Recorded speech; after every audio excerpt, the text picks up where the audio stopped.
قال رب إني ظلمت نفسي فاغفر لي السلام عليكم ورحمة الله وبركاته.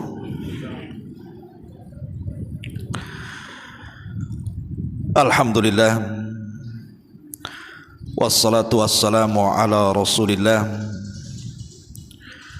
wa ala alihi wa sahbihi wa mawalah wa la hawla wa la quwata illa billahi wa ba'du. Alhamdulillah, segala puja dan puji hanya milik Allah subhanahu wa ta'ala. Salat dan juga salam kita hadiahkan kepada Rasul kita Nabi besar Muhammad sallallahu alaihi wa ala alihi wasallam. Ma'asyiral muslimat yang dimuliakan Allah subhanahu wa ta'ala, alhamdulillah, di pagi menjelang siang ini kita bisa duduk di Masjid Nidaul Ilmi Tanjung Riau Sekupang. Salat dan juga salam demi keberkahan kajian di hari ini kita iringkan kepada Rasul kita Nabi besar Muhammad sallallahu alaihi wasallam. Dan tema di pagi menjelang siang ini kita akan membahas tentang Syahru Rajab, Syahru Taubah. Bulan Rajab adalah bulannya taubat. Kita tahu bahwa kita ini sekarang berada di salah satu bulan hurum, bulan yang sangat suci, bulan yang sangat dimuliakan. Karena kita berada di bulan suci dan bulan yang sangat dimuliakan, satu dari Ashhurul Hurum, bulan Rajab, maka kita upayakan untuk memuliakan bulan ini. Karena siapapun yang memuliakan bulan yang Allah muliakan, maka pasti Allah angkat derajatnya.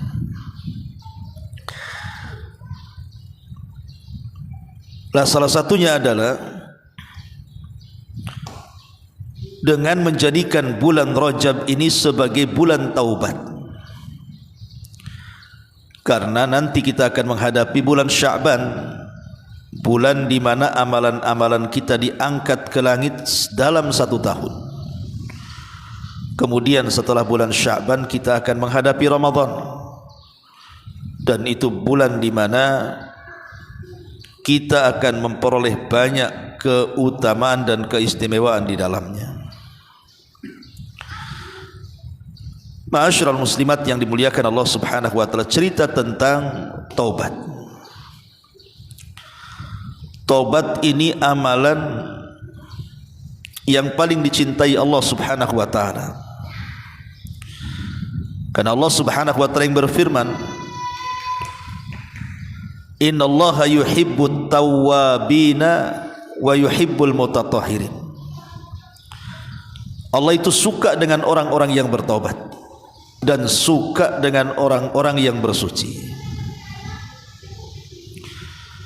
Karena tobat adalah amalan yang sangat dicintai Allah subhanahu wa ta'ala, maka teruslah kita mengamalkan amalan ini setiap kita melakukan dosa. Karena manusia itu adalah makhluk yang tidak mungkin lepas dari salah dan dosa.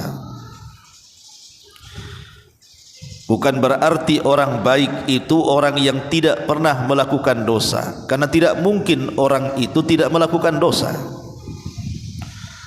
Tapi orang yang baik itu adalah orang yang kalau dia berdosa, dia segera bertobat, dan dosanya dia jadikan pelajaran untuk masa yang akan datang supaya tidak mengulang. Itulah yang disabdakan Nabi SAW, kullu bani Adam khatta'un wa khairul khatta'ina tawwabun. Setiap anak Adam itu pasti melakukan salah dan dosa, tapi sebaik-baik orang yang melakukan salah dan dosa itu adalah orang-orang yang segera bertobat kepada Allah Azza wa Jalla. Ma'asyiral muslimat yang dimuliakan Allah Subhanahu wa taala, sebelum saya bentangkan pembahasan taubat ini, kita akan mengenal tentang fadilahnya dulu. Karena sebuah amalan itu, kalau tahu fadilahnya, tahu keutamaannya, maka kita akan semakin semangat untuk melakukannya. Apa saja keutamaan orang yang bertobat itu? Yang pertama, keutamaan orang yang bertobat itu mahabbatullahi littaib. Dia akan mendapatkan kecintaan Allah bagi siapapun yang bertobat kepada Allah Azza wa Jalla. Dan meraih kecintaan Allah Subhanahu wa taala itu penting. Karena kalau Allah Subhanahu wa taala sudah cinta dengan kita, maka Allah akan mengajak para malaikat untuk cinta dengan kita. Dan apabila para malaikat seluruhnya sudah cinta dengan kita karena kecintaan Allah dengan kita, maka Allah akan tanamkan kecintaan kepada penduduk bumi untuk cinta kepada kita. Sebagaimana hadis yang sering saya jelaskan, innallaha idza ahabba 'abdan nadahu Jibril. Kalau Allah Subhanahu wa taala suka dengan seorang hamba, maka malaikat yang pertama dipanggil adalah Jibril. Kemudian Allah mengatakan kepada Jibril, ya Jibril, inni uhibbu fulanan fa ahibbahu. Wahai Jibril, aku suka dengan si fulan, kok juga harus suka dengan si fulan? Maka kemudian Jibril pun menanamkan suka kepada hamba yang Allah sukai. Tapi tidak cukup sampai di sini, lalu Jibril memanggil seluruh bawahannya dari para malaikat-malaikat langit dan mengatakan, ya malaikatallah, innallaha yuhibbu fulanan fahibbuhu. Wahai malaikat-malaikat Allah dimanapun kalian berada, Allah sudah suka dengan si fulan, maka sukailah si fulan karena kesukaan Allah kepada si fulan. Maka semua malaikat suka karena hamba itu disukai Allah. Apabila tidak ada satupun malaikat kecuali menanamkan perasaan suka kepada hamba yang disukai Allah, maka mulai Allah menanamkan rasa suka itu kepada penduduk bumi, sehingga dia mendapatkan qabul di bumi. Itulah salah satu fadilah taubat, mendapatkan kecintaan Allah, kemudian mendapatkan kecintaan para malaikat-malaikat Allah, kemudian mendapatkan kecintaan para penduduk bumi yang Allah tanamkan kepada mereka. Ini yang pertama. Yang kedua, tazkiyatun nafsi. Di antara fadilah orang bertobat itu, maka Allah akan bersihkan hatinya. Dan kebersihan hati itu sebab ketenangan hidup dalam manusia. Orang kalau bersih hatinya pasti akan tenang hidupnya. Tapi sebaliknya, orang kalau kotor hatinya tidak akan tenang hidupnya. Contoh umpamanya orang yang dalam hatinya ada dengki, tidak suka dengan orang. Orang dengki itu tidak bahagia, karena hatinya akan sesak dan sesak nafas selamanya. Lihat tetangganya dapat nikmat, meriang dia. Nanti besoknya dapat nikmat, tensinya tinggi dia. Dapat nikmat lagi, stroke dia. Orang yang kotor hatinya, Bu, itu sesak nafas. tidak senang melihat orang senang, justru tersiksa hatinya melihat orang senang. Kemudian bawaannya suudzon saja biasanya.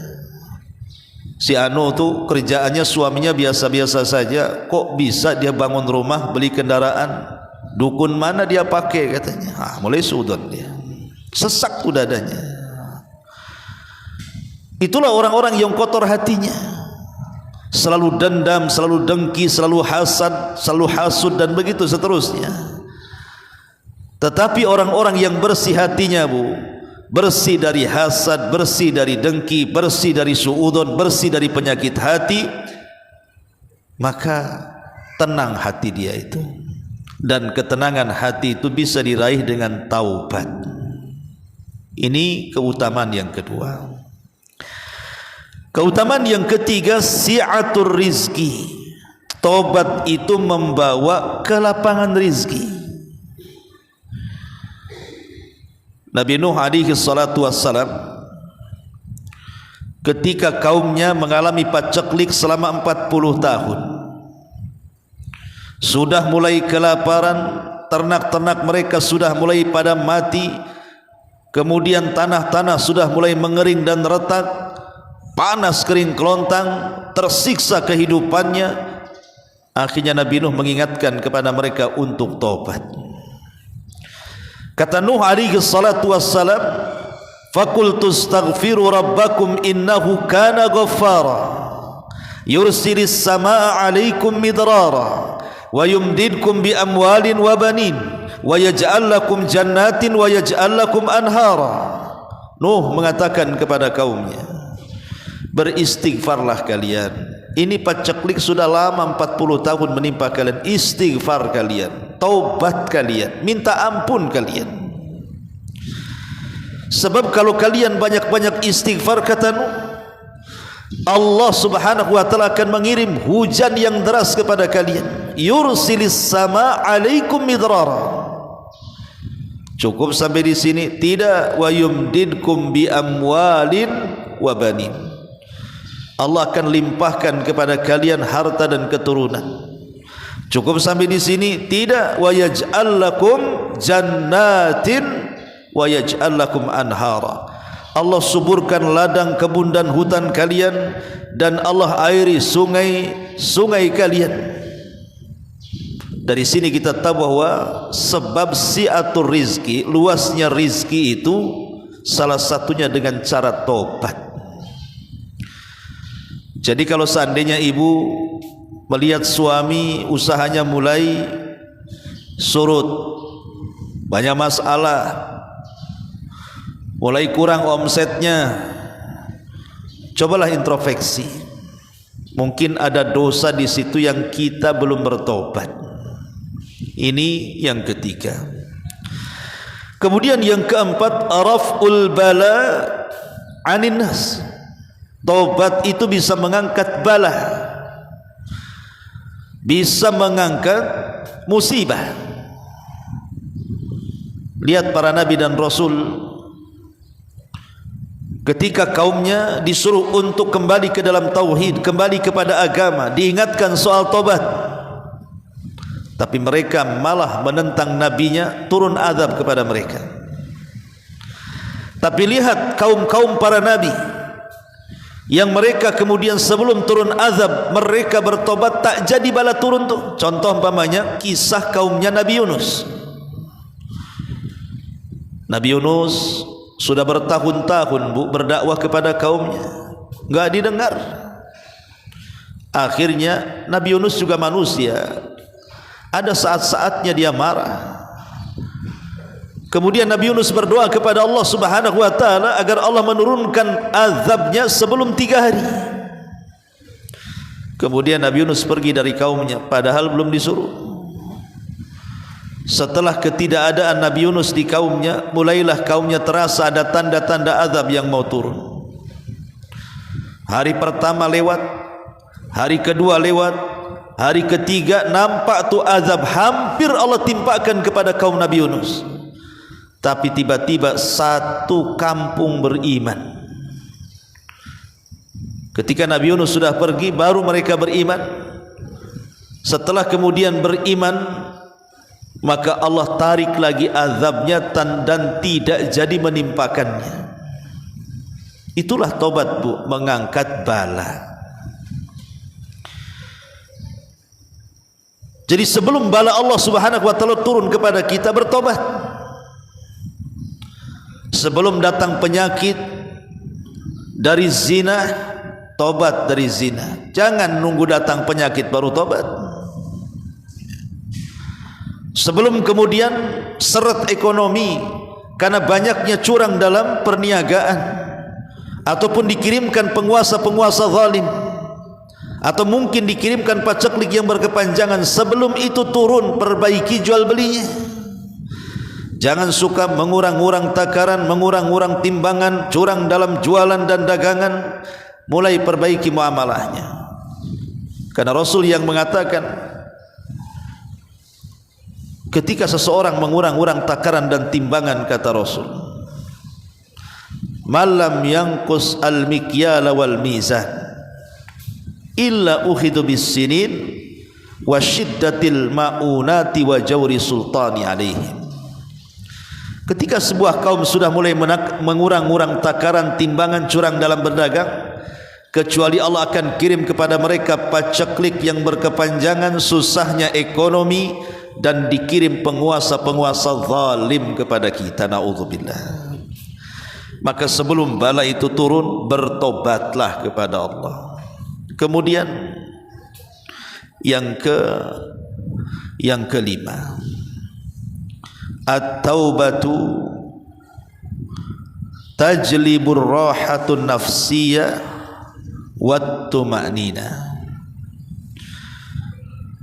Bahwa tobat itu bisa menjadikan setiap jiwa-jiwa menjadi tenang, tidak terbebani. Umpamanya ibu berbuat jahat kepada kawannya, mungkin dengan cara ghibah, mungkin dengan cara namimah, mungkin dengan cara dusta dan yang lainnya. Tentu orang-orang yang mulai dapat hidayah hatinya merasa rungsepkan buah hatinya itu, karena merasa punya dosa kepada orang. Tapi setelah kemudian kita bertobat, kita datanglah ke teman kita, minta maafnya, kemudian kita dapat maaf dari kawannya, itu rasanya plong. Kenapa? Alhamdulillah kawan saya sudah memaafkan, hatinya tenang. Ustaz, saya sudah bolak-balik minta maaf, tak juga dikasih maaf, terus minta maaf. Kalau terus-terusan minta maaf tak dikasih maaf, pokoknya ibu sudah minta maaf, urusan dia ngasih maaf atau tidak, urusan dia dengan Allah. Ma'asyiral muslimat yang dimuliakan Allah Subhanahu wa taala. Jadi yang kelima, taubat itu bisa menenangkan jiwa. Yang keenam, taubat itu tariqun ilal jannah. Taubat itu salah satu jalan yang bisa menghantarkan kita ke dalam surga. Allah Subhanahu wa taala berfirman, illa man taba wa amana wa amila salihan fa ulaika yadkhulunal jannata wa la yudlamuna syai'a. Kecuali orang yang taubat dan beriman serta beramal saleh, kata Allah, maka mereka akan dimasukkan ke dalam surga dan mereka tidak akan didolimi sedikit pun di dalamnya. Subhanallah. Kalau kita ingin surga, bertobat. Karena salah satu jalan yang sangat cepat menuju surga adalah dengan cara bertobat. Ingat bu kisah yang pernah saya ceritakan, orang yang membunuh 99 jiwa. Kan jahat bu, orang membunuh 99 jiwa. Kita aja punya tetangga pembunuh, mungkin kita ada ketakutan, jangan-jangan besok aku pula dibunuh. Apalagi pembunuhannya dengan cara sadis kan bu. Tetapi bukan mustahil penjahat itu tidak bisa bertobat. Mungkin penjahat itu bisa bertobat. Karena manusia itu ada akal juga. Sampai kapan dia seperti itu? Akhirnya kemudian datanglah hidayah menyapa orang yang membunuh 99 jiwa itu. Kemudian dia ada keinginan untuk bertobat. Akhirnya kemudian dia mencoba mencari orang yang bisa menunjuki dia akan tobatnya. Datang dia kepada seorang rahib, tapi jahil. Jadi waktu ditanya, orang kayak aku yang sudah membunuh 99 jiwa kira-kira ada tak tuh peluang tobat? Kata si rahib jahil, tak ada katanya. Dosamu sudah membumbung ke langit katanya. Marah dia, timbul emosinya, akhirnya ditusuklah si rahib jahil ini, mati bu. Genap jadi 100 jiwa dia pun bunuh tuh. Tapi dia tidak menyesal dan terus, maksudnya tidak putus asa, dan terus mencari orang yang bisa membimbing dia untuk bertobat.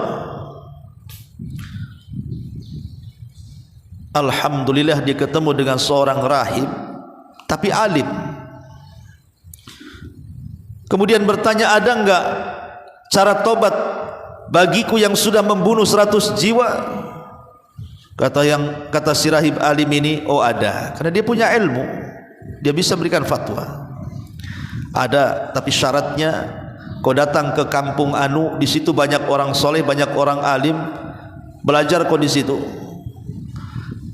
Akhirnya kemudian dia pun mulai melakukan safar sesuai arahan orang alim tadi. Tapi Allah takdirkan di tengah jalan tiba-tiba kehabisan bekal, kelaparan, kemudian mati. Belum sampai ke tempat kampung yang dituju yang banyak orang alim ahli ibadah, tempat dia akan bertobat.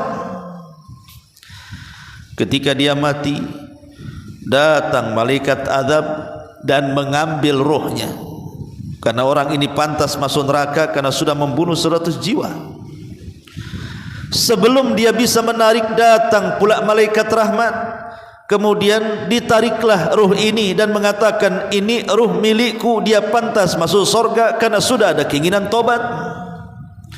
Rebutanlah dua malaikat azab dan rahmat ini, sampai Allah kirim malaikat hakim pemisah pengislah dan mengatakan gini saja, apakah ruhnya si pembunuh 100 jiwa ini layak masuk surga ataukah layak masuk neraka? Kisu bainal ardaini, kita ukur jalannya. Lebih dekat ke mana kematiannya? Ke desa yang akan bertobatkah dia di situ lebih dekat, atau ke tempat dia bertanya kepada orang alim rahib itu lebih dekat? Kalau jaraknya lebih dekat kepada desa yang dituju, tempat yang ia akan bertobat di situ, maka dia pantas masuk surga karena sudah dekat keinginannya. Tapi kalau tempat itu masih jauh dan dekat dengan si rahib alim, maka dia pantas masuk neraka karena jarak ke kampung itu masih jauh. Subhanallah, rahmat Allah luas bu. Padahal dia mati itu baru saja dia bertanya kepada orang alim tadi, tidak jauh dari situ dia mati.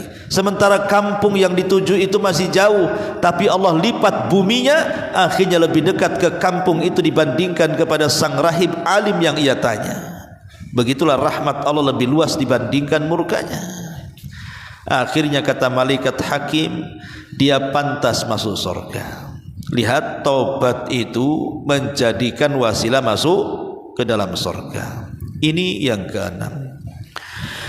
Kemudian yang kelima, bahwa taubat itu menjadikan para malaikat Allah Subhanahu wa taala, mereka akan mendoakan kebaikan kepada kita. Malaikat-malaikat Allah, mereka akan mendoakan kebaikan kita. Allah Subhanahu wa taala berfirman, alladzina yahmiluna al-arsha wa man hawlahu yusabbihuna bihamdi rabbihim wa yu'minuna bi wa yastaghfiru lilladzina amanu rabbana wasi'ta kulla syai'in rahmatan wa ilma faghfir lilladzina tabu. Syahidnya dalam ayat ini adalah faghfir lilladzina tabu wattaba'u sabila wa qihim adzabal jahim. Dan para malaikat yang memikul arsy Allah dan malaikat yang di sekitarnya, mereka bertasbih dengan memuji Rabb mereka, beriman dengan Allah dan memintakan ampun kepada orang-orang yang beriman, seraya mengatakan, Rabb kami amat luas rahmatmu atas segala sesuatu dan amat luas pengetahuanmu atas segala sesuatu. Kemudian malaikat mengatakan, faghfir, maka ampunilah ya Rabb, lilladzina tabu, kalau ada manusia-manusia yang bertobat. Jadi kalau kita bertobat, maka para malaikat-malaikat Allah itu akan mengagumi kita dan akan berdoa kebaikan kepada kita, Bu. Didoakan para malaikat. Luar biasa, Bu. Ya. Ma'asyiral muslimat yang dimuliakan Allah Azza wa Jalla. Kemudian juga berikutnya di antara fadilah tobat adalah Allah akan menggugurkan seluruh dosanya. Allah akan gugurkan semua keburukan-keburukannya. Allah mengatakan, innal hasanat yudhibnas sayyi'at. Sesungguhnya kebaikan-kebaikan itu bisa menghapuskan keburukan-keburukan. Nabi SAW mengatakan, at-taubatu tahjubu ma qabla. Taubat itu bisa menghilangkan dosa yang sebelumnya kita lakukan. Kalau sebelumnya kita melakukan dosa apa saja, kemudian kita betul-betul bertobat dengan taubatan nasuha, Bu, maka tobat itu bisa menghapus dosa-dosa sebelum kita. Dan seabrek lagi tentang keutamaan dan kemuliaan orang yang bertobat, Bu. Kemudian yang kedua yang kita bahas, lalu bagaimana caranya supaya tobat-tobat kita ini diterima Allah Azza wa Jalla? Macam mana caranya, Bu? Pertama, siapkan keikhlasan kita kepada Allah. Jadi betul-betul tobat kita itu karena Allah, ikhlas karena Allah, bukan karena yang lainnya. Kalau tobat kita ini karena Allah bukan karena yang lainnya, insya Allah tobat kita diterima. Maksud tobat karena yang lain itu karena banyak orang yang tobat bukan karena Allah. Pamannya ada seorang laki-laki yang ingin menikah dengan seorang wanita muslimah, dia non muslim, kemudian akhirnya pura-pura bersyahadat, padahal dia enggak sungguhan masuk Islam, Bu. Dia hanya ingin menikah saja. Itu bukan karena Allah. Makanya kalau orang masuk Islam hanya karena unsur duniawi saja, lihat berubah enggak kehidupannya? Kayaknya sama aja. Tingkah laku ketika kafir seperti itu, masuk Islam juga seperti itu. Tak nampak dia sholat, tak nampak dia zikir, tak nampak dia belajar, tak nampak dia baca Quran, dan begitu seterusnya. Karena tobatnya bukan karena Allah, tapi lihat karena tobatnya karena Allah. Dia sungguh-sungguh belajar. Setelah dia masuk Islam, dia akan gali itu Islam, ya. Jadi tobat itu karena Allah. Atau ibu mamanya ingin ngaji karena daul ilmi saja, atau ke kajian-kajian yang lainnya karena sudah ingin hijrah, betul-betul hijrah dari dunia-dunia sebelumnya. Kalau ibu hijrahnya karena Allah, insya Allah itu sebuah kemuliaan. Tapi kalau hanya untuk urusan duniawi saja, cobalah saya masuk ke kalangan umahat ini karena kebetulan saya lagi jual baju ini, mudah-mudahan laku lah katanya.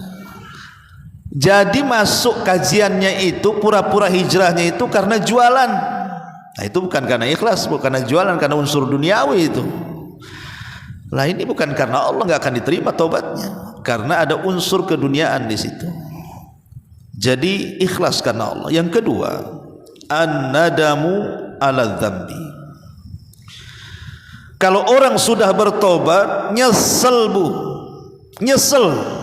Kenapa dulu saya masuk ke kubangan maksiat?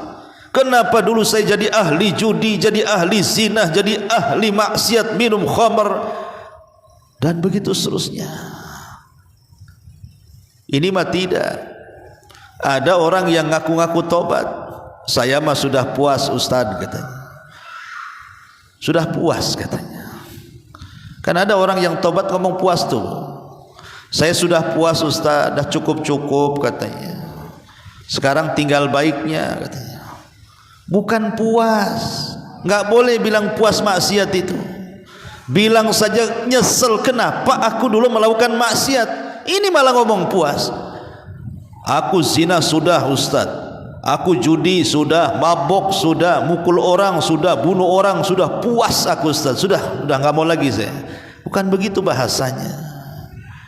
Nyesel kenapa aku dulu minum khamr, kenapa aku zina, kenapa aku bunuh orang, kenapa aku begini, kenapa aku begitu.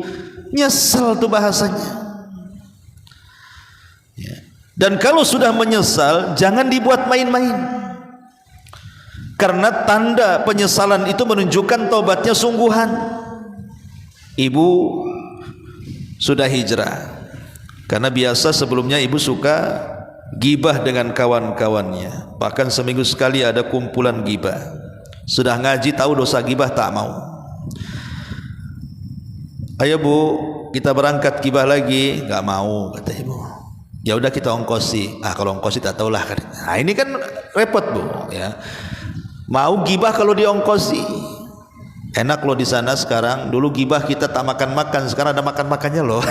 Jadi gibah makan-makan pula. Nah ini kan godaan-godaan yang seperti ini Bu. Ini menunjukkan ketidaksungguhan dan ketidakmenyesalan. Jadi kalau tobat ya betul-betul nyesel, ya nyesel, jangan main-main lagi. Karena biasanya dari penyesalan ini nanti naik ke yang ketiga, al-iqla anhu. Al-iqla anhu itu artinya betul-betul dia menjauhi sarana-sarana, wasilah-wasilah yang mendekati maksiatnya.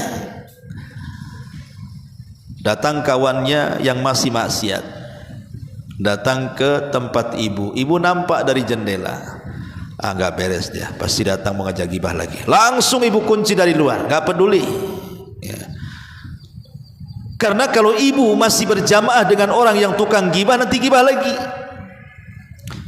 Ibu kalau kumpul masih berjamaah dengan orang yang suka ngerumpi lagi. Ibu kalau kumpul dengan orang yang suka gunjing, nanti gunjing lagi. Dan begitu seterusnya. Kalau ibu ingin tobat, tobatlah setelah totalitas. Jauhi orang-orang yang menggibah itu. Dekat tempat pun, lewat pun kalau bisa jangan. Nanti kalau lewat di situ nampak ada kawan-kawannya, mulai setan datang. Apa salahnya mampir sebentar, kata setan itu. Mampir, akhirnya kelamaan gibah lagi di situ. Jadi dari penyesalan itu timbul al-iqla namanya.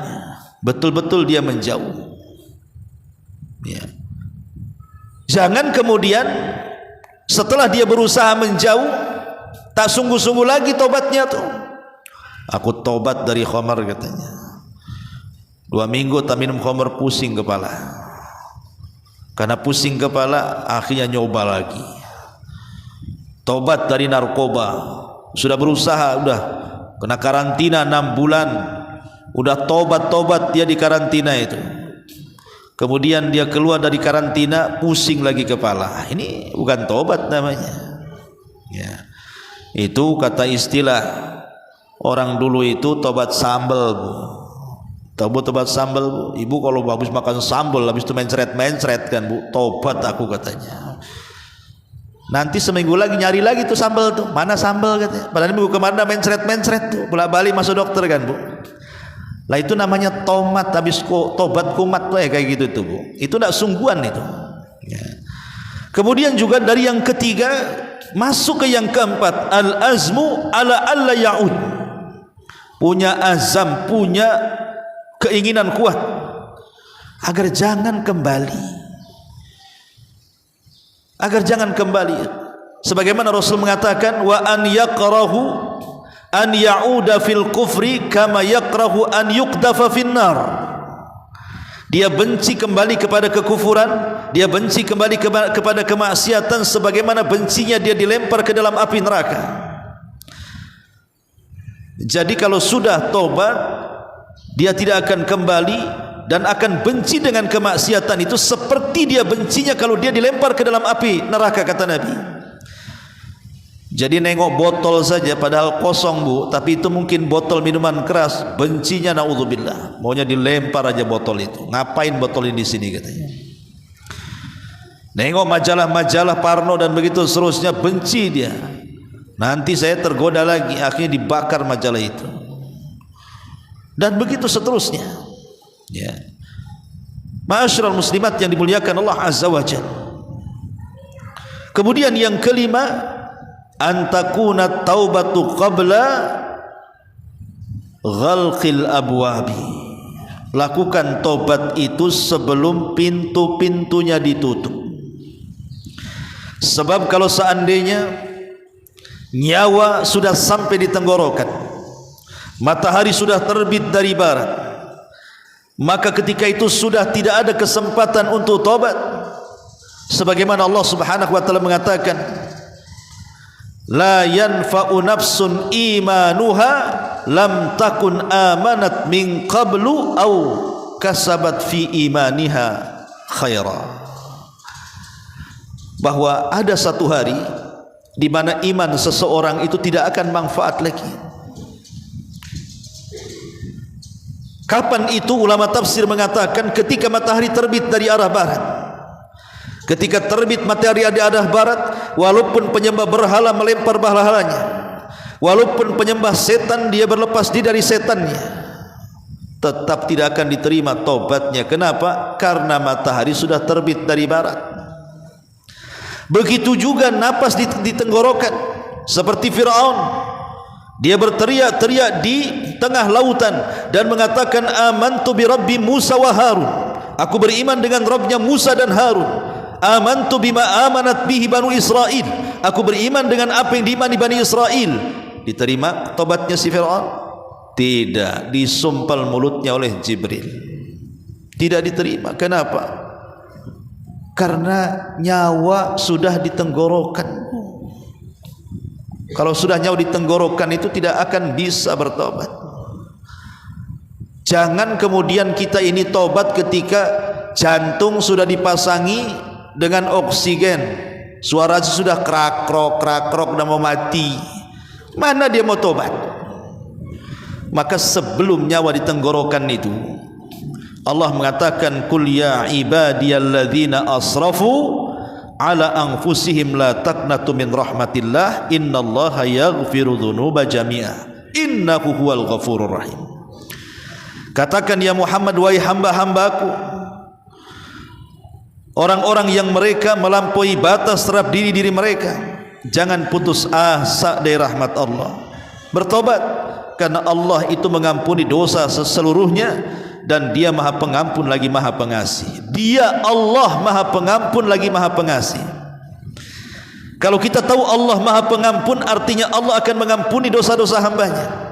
Kalau Allah itu maha pengasih, artinya Allah merahmati dan menyayangi hamba-hambanya yang minta ampun kepadanya. Allah itu senantiasa membuka pintu ampunannya. Kapanpun dosa yang kita lakukan di siang hari, Allah buka ampunannya di malam hari. Dosa yang kita lakukan di malam hari, Allah buka ampunannya di siang hari. Terkadang kitanya yang malas bertobat, kitanya yang tidak mau berubah, kitanya yang menzalimi diri sendiri dan tidak mau minta ampun kepada Allah. Itu yang jadi masalah. Akhirnya ketika dosa-dosa sudah menumpuk, rasanya tidak bisa diampuni Allah, mulailah dia putus asa dan merasa dia layak masuk neraka. Dan putus asa itu sebesar-besarnya dosa besar. Maka kalau kita melakukan dosa, teruslah bertobat. Besok melakukan dosa lagi, tobat lagi. Besoknya lusanya melakukan dosa, tobat lagi. Karena Imam Ghazali mengatakan dosa itu ibarat debu dalam kaca. Kaca itu kalau kita bersihkan, kita lap tiap hari bu, walaupun hari-hari kaca itu ditempeli debu, kan enak bersihkannya bu. Tapi coba kalau seandainya kaca itu tidak dibersihkan, setiap hari kena debu, besoknya kena debu, lusanya kena debu, bulan depannya kena debu, tahun depannya kena debu, dan tidak pernah dibersihkan. Tiba-tiba ingin membersihkan, apa enggak sulit membersihkannya tuh? Begitulah dosa kalau digempur dengan tobat dan istighfar, maka kita akan menjadi bersih ketika berpulang ke hadapan Allah. Ma'asyiral muslimat yang dimuliakan Allah Subhanahu wa taala, tapi tobat itu kan ada alamatnya, Bu. Kita sudah ikhlas, kita sudah menyesal, kita sudah berjanji, kita sudah meninggalkan dosa, kemudian berjanji untuk tidak mengulangi. Dan kalau berkaitan dengan hukukul adami, kita kembalikan tuh barang-barang orang, itu bentuk tobatnya, anggaplah sudah dilakukannya. Lalu apa ciri-cirinya bahwa tobat itu diterima? Kan harus ada ciri-cirinya, Bu. Maka ulama menjelaskan ciri-ciri tobat ibu diterima itu, yang pertama biasanya tampak dari lidahnya, Bu. Tampak dari lisannya. Kalau dulunya ibu tukang fitnah, setelah tobat jadi tukang damai. Ibu dulunya tukang gibah, setelah tobat maka ibu tukang muji orang. Dulunya ibu tukang adu domba namimah, sekarang ibu juru damai. Dan begitu seterusnya. Yang dulunya lisan itu kalau ngomong nyelekit, bukan main nyakiti perasaan orang. Lisannya setajam silet cutter dan begitu seterusnya. Mulai setelah tobat, diperbaiki lisannya. Mulai santun, mulai sopan, mulai baik, ditata diksi katanya, mufrodatnya mulai dihalusi lagi, dan begitu seterusnya. Nampak tuh, Bu, orang kalau diterima tobat itu nampak dari lisannya biasanya. Kalau tobat dengan tidak tobat sama saja, kasar lisannya, itu belum tampak tuh diterima tobatnya tuh. Sebelum tobat biasa ngomong setan, setelah tobat jadi genderowo. Apa bedanya setan dengan genderowo? Toh itu setan-setan juga kan begitu. Jadi kalau sudah tobat itu hindarilah kata-kata binatang, hindarilah kata-kata laknat, hindarilah kata-kata setan dan begitu seterusnya. Karena kalimat ini membahayakan. Yang kedua, tampak dari hatinya. Tampak dari hatinya. Kalau dulu emosian, kalau dulu mudah tersinggung, kalau dulu dengkian, kalau dulu hasatan, kalau dulu dendaman, nampak ini. Saya lihat dulu itu Umi Anu dulu kalau udah ngomong depan dia saja langsung tersinggung. Sekarang tenang-tenang saja. Apa ada tobat ya dia ya, katanya. Bukan tobat melamun Ustaz, ketika dengar aja dia tuh. Jadi ibu ya. Jadi nampak di hatinya. Dari mana nampak hatinya? Ya tadi, kalau tetangganya dapat nikmat, gusar hidupnya, naik darah tingginya, naik kolesterolnya, naik demamnya, itu hatinya masih kotor. Kemudian yang ketiga, tidak berteman dengan orang jahat. Nampak sudah mulai menghindari, malas. Kalau dulu-dulu itu masih hidupnya masih mungkin masuk ke dunia remang-remang, ke dunia hitam-hitam dan begitu seterusnya. Setelah tobat dia tidak mau bergaul lagi, mulai menghindari manusia, mulai milih-milih kawan, mulai milih-milih teman. Ini pantas ditemani, ini tidak. Ini kalau berteman dengan nanti balik lagi saya ke sana. Pokoknya dia akan tampak dari pertemanannya. Dia akan memilih teman-teman yang baik dan akan memilih dan tidak akan memilih teman-teman yang jahat. Kemudian juga nampak dari pengetahuannya. Kalau orang sudah bertobat itu dia rajin untuk belajar, Bu. Rajin, sudah mulai dia buka-buka tentang gimana sholat yang benar, gimana ngaji yang benar, gimana baca Quran yang benar. Mulai ditingkatkan pengetahuannya tuh. Ya. Mulai rajin hadiri majelis ta'lim. Ya. Kemudian juga di antara tanda-tandanya mulai ibadahnya bertambah, Bu. Ibadahnya bertambah, mulai mungkin dulu meninggalkan yang wajib, setelah tobat mulai sholat 5 waktu dia jaga. Setelah dia jaga sholat 5 waktu mulai naik ke rawatibnya, kemudian naik pula ke witir dan tahajudnya, kemudian naik lagi ke duhanya, naik lagi ke sholat-sholat yang lainnya. Dulu tidak pernah puasa Ramadan, akhirnya puasa Ramadan. Naik lagi ke Senin Kemisnya, naik lagi ke Ayamil Bidnya, naik lagi ke Daudnya, dan begitu seterusnya. Adalah tampak tambah-tambahan ibadahnya itu, tidak monoton itu saja kan. Lah itu tanda diterima tobat tuh, nampak tuh nambah ibadahnya, Bu. Ya. Kemudian juga mudah minta maaf. mudah minta maaf. Kalau dulu tuh paling egois, dia yang salah, dia yang tak mau minta maaf. Malah orang yang salah, yang tidak salah, dia suruh dia yang minta maaf. Nah, sekarang tidak. Memang aku yang salah, tolong maafkan saya. Enggak dimaafkan juga Ustaz, besok lagi datang. Kalau bila perlu kasih hadiah. Nih anak kasih 100.000, maafkan ya katanya. Kan senang Bu. Nanti orang yang maafkan enggak apa-apa, besok-besok buat salah lagi ya katanya. Jadi kalau seperti itu caranya kan enak Bu. Nah, itu tampak tuh suka minta maaf ya. Kemudian juga merubah penampilan dan perhiasannya. Yang dulunya pakaiannya acak kadul enggak jelas tuh Bu, robek sana robek sini mulai ketutup. Yang dulunya perhiasannya semua ring motor itu yang merah, yang kuning-kuning dipasang semuanya tuh Bu, dari kaki, tangan, gelang, karena ingin ria. Sekarang mulai ditutup ya.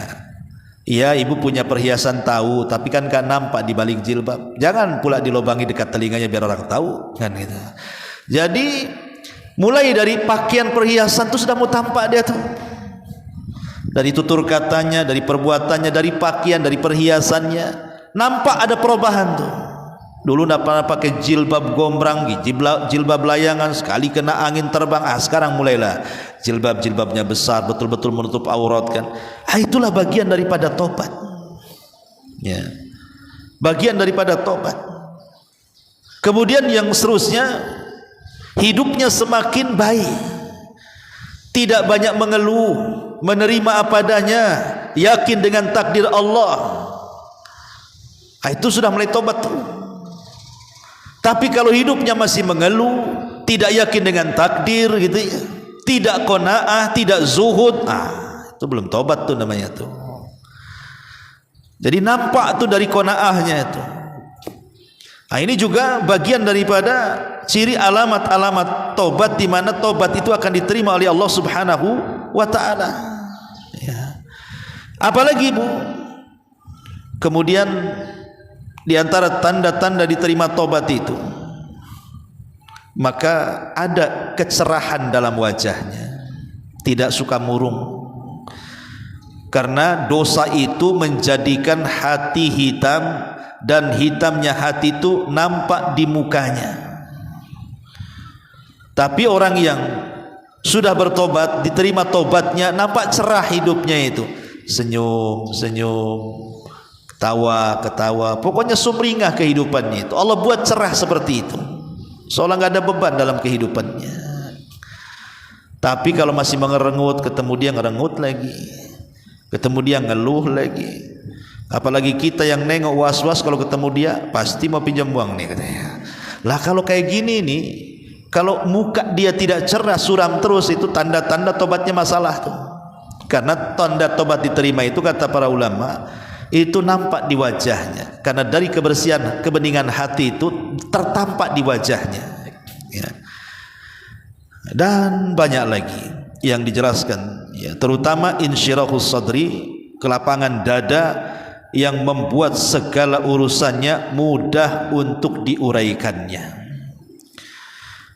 Inilah diantara pentingnya kita melakukan tobat, karena kita berada di bulan Rajab. Karena ulama mengatakan syahru Rajabin syahru taubatin, wa syahru Sya'ban syahru mahabbatin, wa syahru Ramadan syahru qurbatin.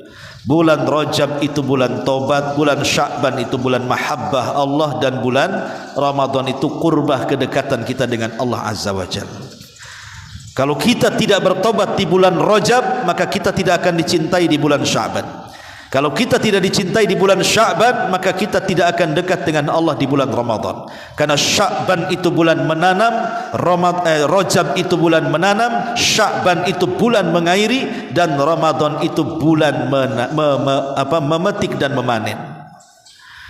Kalau sekarang bulan Rajab ibu membiasakan puasa, kemudian masuk di bulan Sya'ban ditingkatkan membiasakan puasanya lagi, masuk Ramadan Bu, tenang-tenang tuh puasanya. Kenapa? Biasa lapar dari Rajab. Tapi kalau ibu di bulan Rajab jarang puasa, Sya'ban juga malas puasa, tiba-tiba Ramadan puasa, apa enggak kaget itu perutmu? Kaget perut itu. Enggak pernah puasa, tahu-tahu puasa, agak meledak-ledak tuh isi perut itu. Brak bruk. Kenapa ini? Padahal sahur ada 2 piring masih juga bunyi katanya. Akhirnya stres, Bu. Bawaannya tidur aja. Kalau bisa habis subuh langsung tidur. Bangun duhur, kemudian habis duhur tidur lagi, bangun asar, habis asar mulai tuh udah hilang tuh ngantuknya. Puasanya dari asar ke maghrib 2 jam aja, Bu. Itu karena nggak pernah puasa. Coba kalau dari Rajab puasa, Sya'ban puasa, Ramadan tenang dia, biasa dia lapar, dia bisa beraktivitas. Kalau di bulan Rajab tidak mulai membaca Quran dari sekarang, Bu, bulan Sya'ban juga tidak dibuka-buka juga Quran itu, masuk Ramadan tiba-tiba ingin menghatamkan Quran, mustahil, Bu. Sak lancar-lancarnya ibu baca Quran dalam 1 tahun, kalau dibuka di bulan Ramadan, lidah itu sudah kelipat-lipat itu nanti. Jangankan lagi 30 juz 30 aja dah hatam itu.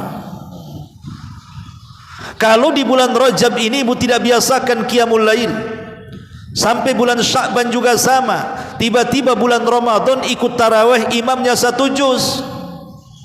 Saya kira ibu semalam aja tarawihnya, besoknya cari masjid yang kulhu sama kuliah saja tuh. Kalau bisa Fatihahnya 1 nafas, itu pula lah sholat di situ terus. Kenapa di situ suka pendek di situ? Darul Ilmi tidak suka di Darul Ilmi, Ustaz. Kenapa 1 juz katanya? Karena tidak biasa berdiri kan. Makanya penting membiasakan ibadah di bulan Rajab ini, karena ini adalah bulan Ashhur al-Hurum. Wallahu a'lam bishawab. Ini diantara faedah yang bisa kita petik di pagi menjelang siang ini. Sebelum saya tutup, silahkan kalau ada yang bertanya. Ada 2 pertanyaan, Ustaz. Iya. Pertama, Assalamualaikum, Ustaz. Waalaikumsalam. Apakah semua prasangka buruk kepada orang lain itu berdosa, termasuk kepada orang yang dikenal memiliki tabiat yang buruk? Allah Subhanahu wa taala mengatakan, inna ba'dadh-dhanni itsmun. Sesungguhnya sebagian prasangka buruk itu adalah perbuatan dosa. Karena pada dasarnya manusia itu berhusnudzan, berbaik sangka. Asal manusia itu berbaik sangka. Kalau ada saudara kita melakukan kesalahan, cari uzur. Umpamanya ada kawan kita, entah angin dari mana, dari barat ke dari timur anginnya, tiba-tiba marah-marah. Jangan suudzon dulu, tapi cari uzur. Oh, jangan-jangan tadi pagi dia salah minum obat mungkin tuh katanya, jadi sekarang marah-marah katanya. Berhusnudzon dulu, Bu. Atau dia lagi datang bulan tuh, biasa orang datang bulan tuh ledak-ledak emosinya tuh. Oh, jangan-jangan lagi masalah tuh dengan suaminya tuh katanya. Cari uzur dulu. Ya. Oh iya, kan dia kan punya darah tinggi, jangan lagi tinggi tuh tensinya tuh. Oke, dia marah-marah. Cari uzur seperti itu, ya. Pokoknya apapun yang bisa jadikan uzur, jadikan itu uzur. Karena dasarnya manusia itu harus berhusnudzon dulu, berbaik sangka dulu. Nggak boleh kita suudzon kecuali sudah ada bukti. Jadi betul-betul bukti dulu, nampak kalau dia orang jahat baru kita katakan jahat. Kalau belum ada bukti, hanya prasangka-prasangka, tidak boleh kita berprasangka buruk kepada orang. Wallahu a'lam. Mohon kiat-kiat menjaga hati dan perilaku di masa transisi hijrah, karena semua mata dan telinga tertuju kepada kami. Iya, memang begitu. Orang yang hijrah itu akan jadi selebriti sesaat biasanya. Pamannya di kampung semua buka aurat, ibu pula satu-satunya gadis yang menutup aurat. Itu jadikan selebritis kampung tuh, biasa dibicarakan orang. Apalah katanya, tidak pantas lah. Inilah itu, mesti banyak pembicaraan. Itulah tantangan ujian saat hijrah, karena setan itu tidak rela kita ini menjadi baik. Maka dia akan mengerahkan pasukannya supaya orang yang mau hijrah ini bali maksiat. sehingga setan akan berikan was-was ke kawan-kawannya. Oleh yang satu ngomong begini, yang ini ngomong itu, yang anu ngomong anu, yang ini ngomong itu, dan begitu seterusnya, supaya dia goncang keimanannya. Makanya saat hijrah itu diperlukan satu keikhlasan. Harus ikhlas. Hijrahnya karena apa? Kalau karena Allah, insya Allah istiqomah. Kalau bukan karena Allah, sebentar saja hijrahnya itu. Kemudian yang kedua, sabar. Karena setiap kebaikan itu pasti akan ada musuh-musuh yang akan menghancurkan kebaikan. Setiap para nabi ada musuhnya. Likulin nabi ja'alna, gimana ayatnya? Kami jadikan tiap nabi musuh. Syayatinal insi wal jin. Terkadang musuh itu dari kalangan manusia dan jin. Maka karena orang berbuat jahat itu, orang berbuat baik itu tidak semuanya menerima kebaikan. Karena kalau kita meraih ridha manusia itu ghayatun la tuhsa, sesuatu yang mustahil. Kalau sudah, jangankan berbuat jahat, berbuat baik saja banyak orang tidak suka kok. Maka harus sabar.